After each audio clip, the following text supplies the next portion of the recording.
Pčelari, danas ćemo raditi primjenu oksalne kiseline na kapavanje. Znači, rastvor oksalne kiseline je rađen u razmjeru 600 grama šećera, 600 ml vode destilovane i 35 grama oksalne kiseline. To je ta smjesa koju smo napravili. Doziranje idemo sa ovim dozerom koji je vrlo praktično i fino urađen. Lako je raditi sa njim. Danas je temperatura 10 stepeni, 7. je decembar, relativno toplo, vlažnost vazduha je oko 80%.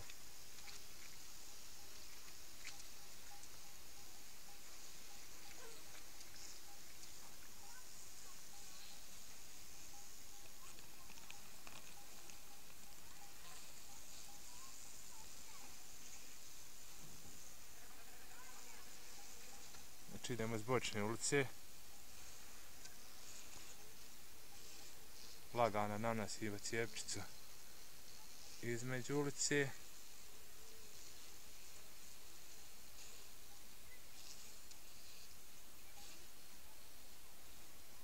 znači 5 ml idemo po ulici ovog rastvora, znači lagana. Puštanjem opruge tačnu imamo dozu, dobijamo znači tačnu dozu u šprici, što je još jedna dobra stvar ovog dozatora. Idemo dalje. Pčele su mirne, vidimo na medu. Fino izgledaju.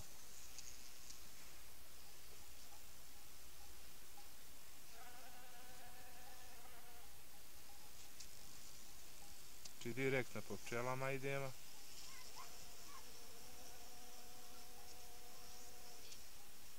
I zadnja ulica.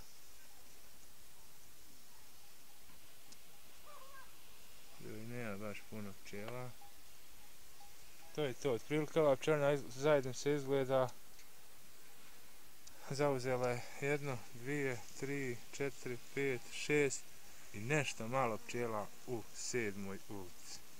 Vidimo medni vijenci da su dobri, da je pčela na medu, što bi trebalo da joj osigura bezbjedno i dobro zimovanje.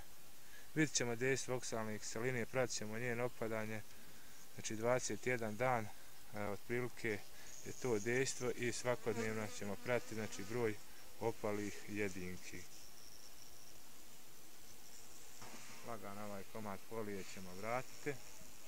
Ima nešto pčela na njemu.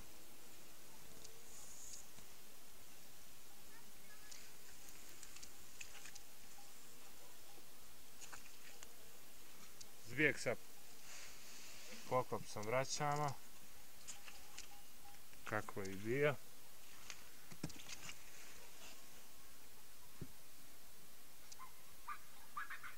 I ovaj postupak sa oksalnom kiselinom je urađen. Vidjeli smo vrlo brzo, praktično. Pri temperaturi, znači od 10 stepeni, vlažnosti vazduha 80%. I još da napomenem da ćemo znači morati ovaj uložak otvoriti, očistiti, ponovo ga vratiti da bi imali tačan uvid broja opalih jedinki varoje.